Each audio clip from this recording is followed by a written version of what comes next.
Hey, what's up internet? My name's Todd. You're down in my garage. And down in my garage is the new RadWagon 4 from Rad Power bikes. This is Rad Power's latest version of their electric cargo bike, and I just had this show up the other day and I'm really excited to try it out. This is my first electric bike and my first cargo bike. So we're going to do a little unboxing, go through what's in the box, and then I'm going to run through the assembly and just so you can see what it's actually like to put one together. So let's do this. This is the unboxing of a RadWagon 4. They used a lot of packing tape, which is a good sign. There we go. Oh, we got some safety warnings. Bike is in here and it was really packed well. I'm going to try to lift this up without getting a hernia. I might have to tip the box open a little bit, but the seat post, the dual seat post setup's loose, so I'm going to pull this out. So that's not a big deal. Just want to punch myself in the face by grabbing this bike by the seat post and have it slip out. So, deep breath. Lift with your legs. Here we go. Oh boy, this is a heavy little bike. Yeah, that's all right. It's a cargo bike. In the box, I think this is the kickstand, center stand.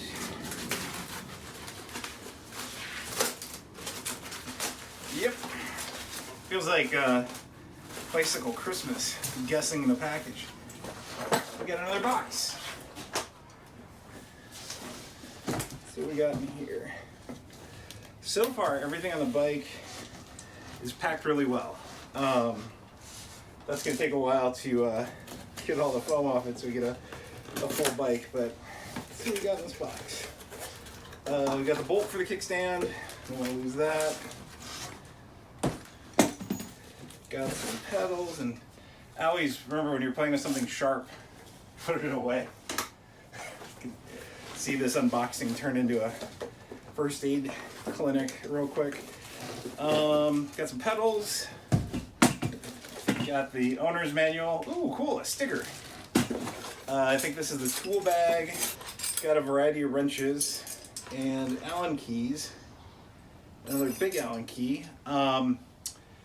These tools look usable. They don't look bad quality at all. These are the kind of things like when you're done, I'd definitely hang on to them and use them again for other things like you do when you get the little wrenches from IKEA and things like that. But I'm probably just gonna use my own tools because I have all those handy, but we'll see. Maybe I'll dip back into the tool bag. We got, oh, this is the anti-wobbler device, the Deflopalator, that's what they call it. This will be fun hooking it up. I'm sure I'm gonna poke myself on the spring. Oh, that hurt. Ow. It's exciting. There's so much stuff. Yeah, we got a little headlight. I won't throw this. Oh, this is the battery charger. Get the battery hooked up too. First order of business is getting this RadWagon 4 unwrapped. So we've got a few zip ties to cut. I'm using bicycle cable cutters. If you have some snips, those work too. Scissors do work on zip ties, but it's a little bit of work, so I'm gonna just we're gonna go back to front and get this thing unveiled. So bear with me a sec.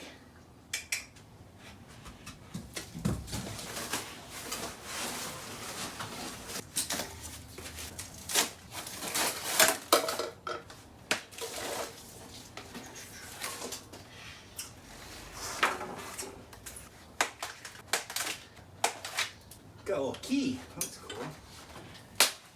All right, so we unwrapped things enough to get started on the assembly. Before we jump into that, I just want to give you a couple observations here. The cargo deck, the wood finish here, this is really nice. This is really smooth. It almost feels like a table. And then just looking through all the different sections that have been welded together, the welds are super tighty. The beads have that classic 90s mountain bike goal of looking like a stack of dimes, which is a good sign. The welding's super consistent throughout, and then the paint itself has a nice feel to it. It has a clear coat on it because this decal's covered but it kind of has a matte finish that almost feels powder coated, which I think will be a good sign for the durability of the finish. And then it's just I gotta point this out, a dumb coincidence that my mask matches the bike. I did not plan this, I swear, when I came downstairs. Our garage is right on the sidewalk in our neighborhood here in Los Angeles.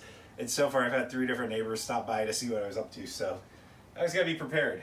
So yeah, we're gonna get going. I think the first step is to do the center stand so we can stable this out. All right, so the center stand's probably the most straightforward component to put on this thing. It's gonna be real simple. We've got, you can see it here, 1 bolt, and it's got a little bit of Loctite at the end. I'm gonna put a little bit of grease on the threads though, just to keep anything from ever getting fused together. And it's straightforward. You just through the chain, bam. And this oil, it's just some kind of thicker bicycle lube for the chain. It's called Chain L number 5. I think I probably had this stuff for, gosh, 8 or 9 years now, but it's just really thick oil. So it's a little lighter than a grease, but almost does the same thing. And it has a nice aroma. It kind of smells like your Uncle Bob when he gets home from a day of work. So let's get this in here.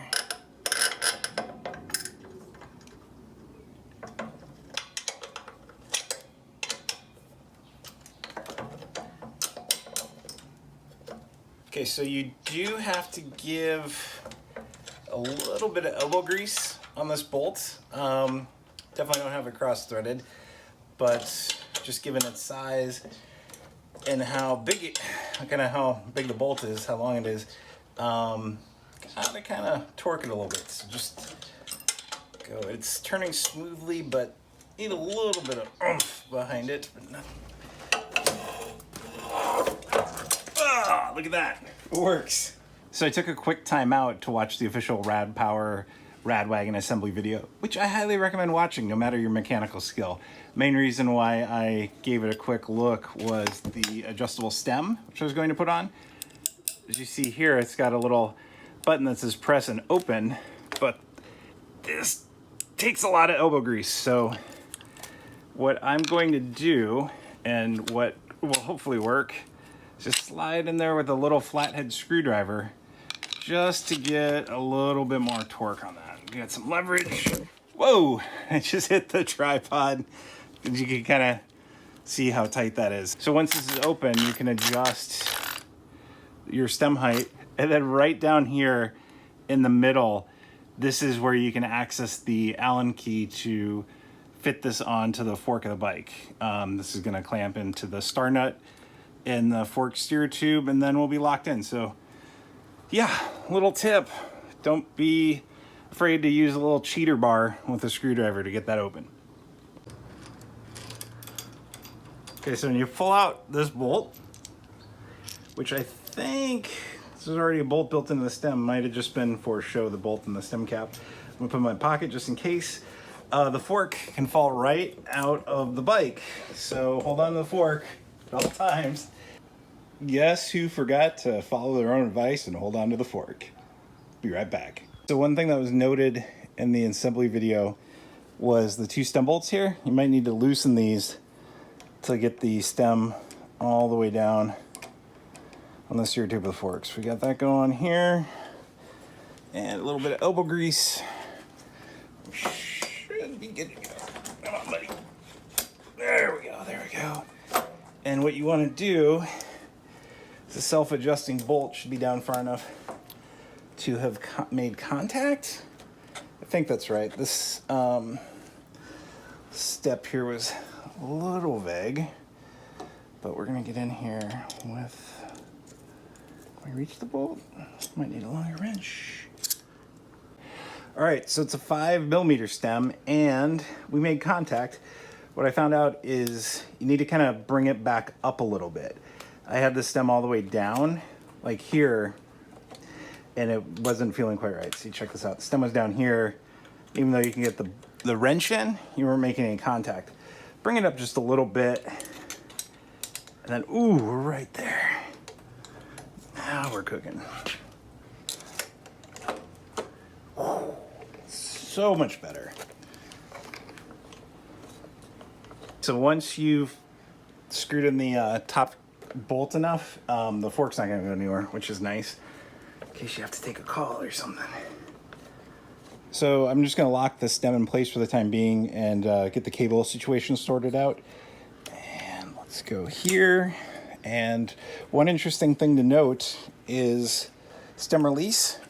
I think you might just need to be opened a couple of times, because right now it's moving much easier. This is a breeze, and you can hear it click, so you know it's locked. And hopefully, I've got the display computer on the right side. I flipped the handlebars around so many times, I'm not quite sure how everything's situated, but the cables look good. So I'll try that. And hey, one nice touch. Let's see if we can see it. A bell was included. I didn't know that. This is nice. Got important safety warning for the front wheel. Always check your quick releases. That's important. Brake rotor should be on the left side, which is good. And then I'm gonna take this little block off here. I thought for a second this bike had a through axle, but it's just a traditional quick release on the front, which is just fine. This, I didn't really read through the specs too well when I ordered it, but everything so far looks nice. This is not the end of the world, but we've got the spring for the quick release kind of just caught up. This was more operator error than anything, because I wasn't really entirely sure what was going on.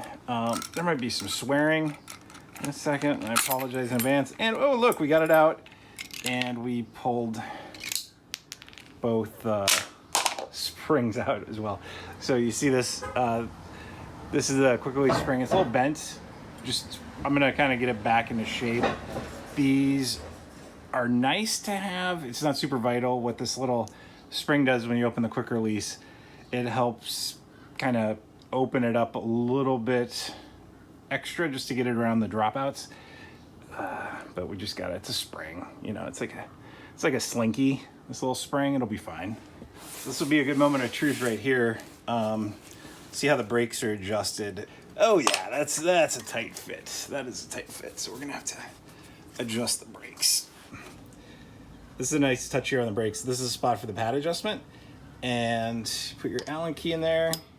And each time you turn the wrench, it's indexed, so you can track just how far out you've taken the pads or how far in you need to take them. But yeah, it's kind of handy. Pro tip, put a drop or two of oil on the quick release skewer. That'll just help it move a little freely inside the hub. So just keep it there. Don't really need a drop on the threads on that side, because yeah, it'll be fine, but a little bit of grease help make things slide easier. Traditionally, quick releases on bikes go on the left side, but when you've got a disc brake involved on the front, it's a good idea to put the quick release in on the right side. Just keep your hands away from the rotor. You can actually go either way, but it's better to touch the rotor with your hands as little as possible. And then especially if you live in a hilly area and you might have, say, just come bombing down the hill and you have to take off your front wheel for whatever reason, the brake rotors can actually get a little hot. So quick release lever, put it on the right. Good rule of thumb on the quick release lever is you want it just tight enough, so you got to use a little bit of force to close it. A good test is if you can just close it with your thumb like that. That's a little too loose. Ideally, it would be tight enough so you'd grab onto some spokes and just put a little weight into it. So we're going to tighten this up, and I think we'll be good to go. And you can hear it. We still have some rubbing on the pads, so we're going to have to do a little brake adjustment. But I think we can slide a wrench right through there. Maybe go back a turn. Let's try 2. Getting warmer. Good thing to do is double check that the wheel isn't straight. So if that's off kilter, that can affect how straight everything is too. Ooh, it's making a different noise. So the brake pads are backed way out, and we're still getting some rubbing. And what that points to is the rotor, the brake rotor. It's a little out of true. It has a little wobble to it, and it's hitting, it's kind of hard to see, but it's hitting the outside brake pad. Check it out. There's no rubbing. I kind of employed a backcountry mountain bike trick where if you bent your rotor out on the trail or something, you don't have a proper tool, you can just get in there and figure out where it's rubbing and give it a good little push, and that straightened things out. So now what I'm going to do is I'm going to bring in the pad on the other side a little bit, because it's just one-sided adjustment. I think we'll be in business.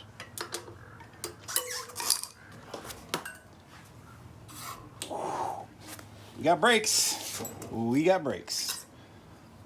Fender time. I probably should have put the front fender on before I put the wheel in place, but let's give it a shot. We'll see if we can make it fit. This is the bolt we need for the top, and then we got these two other little bolts for the fender stays, so this will be an easy job. So this will probably be a good time to double check the instructions and see if the headlight goes on at the same time with the fender. I'm starting to have a suspicion that it does. Oh.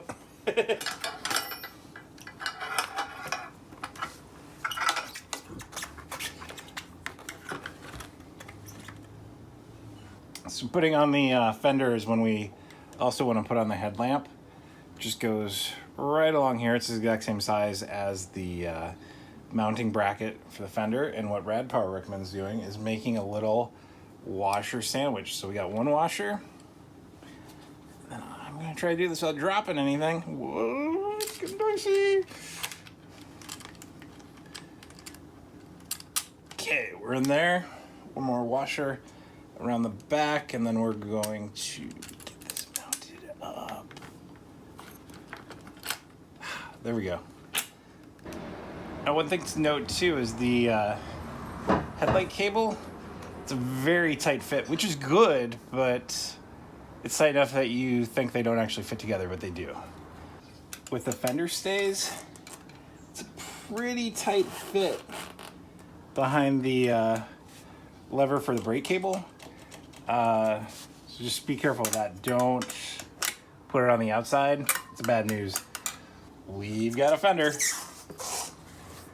Plenty of clearance there. And then with the stays, give it a little tweak. Look at that. That's a perfect fit. You can slide a piece of paper under there and it gets stuck. That's precision. Maybe we should do the Deflopalator next. That's something I hurt myself with. I can kind of feel it. Deflopalator, just the name alone scares me. Deflopalator spring cover, carefully stretched between mounts. Apply cover, warning, wear eye protection when installing. Because I don't have eye protection handy, which you're supposed to have for this step, I did take the time to watch the video to make sure I knew what I was doing. So to get it set up, this is one spot here where the Deflopalator anchors to. This is spring cover, so you don't, it's really just for safety, so you don't get anything caught in there. I don't know if you've ever pinched your skin in a spring, but it's not comfortable. Ooh, that's a tight spring. Maybe eye protection would be the smart move. We're close. There we go. We got it. We're in business. Again, we wanted to do a sandwich washer, or a washer sandwich, as Rad Power recommends. So, going to go washer.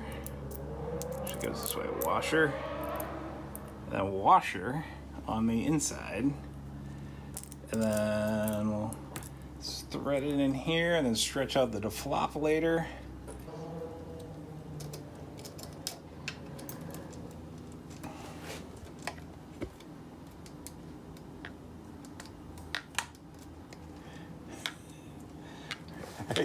Oh, that hurt. Ow. Jammed my thumb right into the hook of the Deflopalator. Ooh, that's smarts. Be careful there, folks. I'm gonna try this again.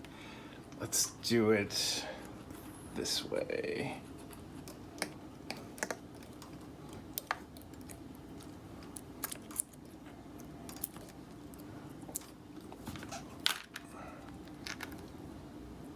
See where everything's hooked up.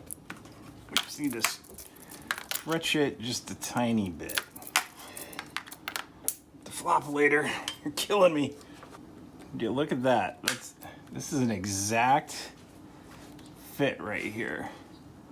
So if you hook up the deflopalator spring one end here, then we don't have to stretch the spring, and you don't have to jam the hook under your fingernail, because that really hurt like the dickens for a split second. So don't do that. You can certainly try it. I wouldn't recommend it. Deflopalator's on. I didn't lose a finger or an eyeball, and I'd call that a success. Putting on the pedals is the easiest thing of assembly next to dropping the seat posts in the seat tube. Very important, pedals are left and right specific, and the left and right side is as you're straddling the bike. So the drive side, the side with the gears, that's the right side. Left side's the side without the gears. So a little bit of oil on the threads.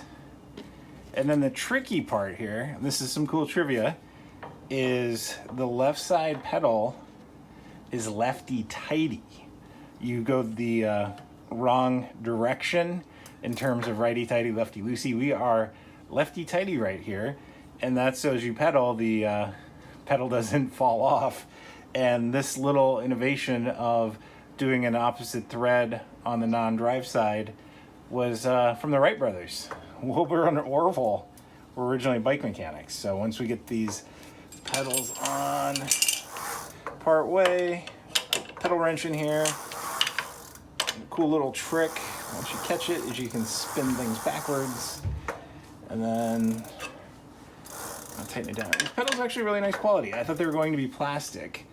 I had a pair of pedals I found in spare bin of parts that I was planning to use, but these are good pedals. One perk to the center stand is it's basically a built-in repair stand, so we can run through the gears, make sure they're shifting okay. I kind of dig the spoke guard here. This is a neat feature. It's gonna keep a lot of things from getting snagged in there. And as you could hear, there was a little bit of rubbing on the rear brakes, so we'll look into that too. But I think we're getting pretty close to having a complete bike. And I've only wanted to swear a couple of times, which is good. And the shifting itself, ooh, I think we're good. I think we have a bike. This thing is mostly assembled. Got a couple little details to go through, but I think we're in business. The battery's still charging, so I won't really take it for a full spin until tomorrow, maybe. Look at this. We've got a complete bike. I did a little fine tuning this morning, and now I think we're ready for the maiden voyage. I took the time to read the owner's manual last night, which was a big help. We've got the display running, and check this out when you twist the throttle. Pretty awesome. It's alive. The assembly was pretty straightforward. If you have decent mechanical skills when it comes to bicycle repair, you've changed parts yourself, know how to take wheels on and off, things like that, it's not that bad. All in, I think the assembly was maybe an hour and a half if you discounted the pit stops I took for beverage breaks yesterday and to talk with neighbors walking by. But yeah, it was pretty good all around. The trickiest part was just getting the stem set up here, and then the bane of my existence, the deflopalator. But I've got that all locked in, and it's set. It's not going anywhere. The gears were pretty much dialed in, good to go out of the box. It did need to kind of futz around with the rear brake rotor a little bit to get the rubbing to go away. But yeah, if you have some mechanical skill, this should be a doable assembly. Just definitely follow the instructions, maybe have a computer set up and watch along as you build the bike. And then other thing would be for like the fine-tune stuff, Like if you have a friend who's like the real hardcore bike nerd, get them involved. Like take them, get them a pizza, some of their favorite beverages, and we'll gladly help you out. You can always be bribed. One thing too is the dual seat post setup. I did have to kind of crank these down kind of tight to keep from spinning, but we've got that locked in, and I think what we'll be doing is just adjusting the seat post from here. My wife and I, we're going to be sharing this bike to run errands and get groceries and things like that, and if we just adjust the top half, that will probably be able to adjust what we need. The handlebars dialed in, ready to go. The script's a little loose, but that can happen. I'll probably swap these out anyway. Just something different, but that's not a big deal. You can kind of put some, if you want to really get technical, you can put some spray paint on there. Pull this off, put a little spray paint on there, and put it back on, and they usually are hard in place, but we'll see about that. Get it locked in first. But yeah, we got air in the tires. Seat height's right, so I think it's time for the maiden voyage. Let's do this.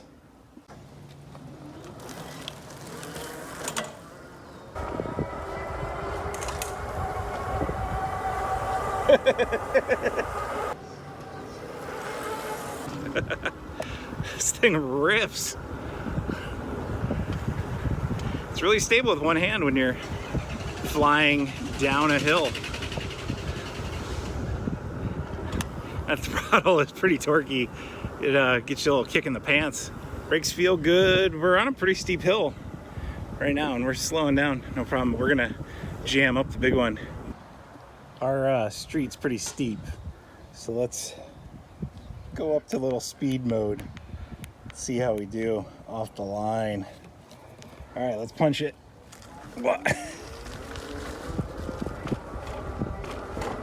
Okay, I'm not even pedaling at all. Well, I am pedaling, but just, it feels like you're just pedaling air, and we're doing 10.5 miles an hour just without even trying. It skids! Love it.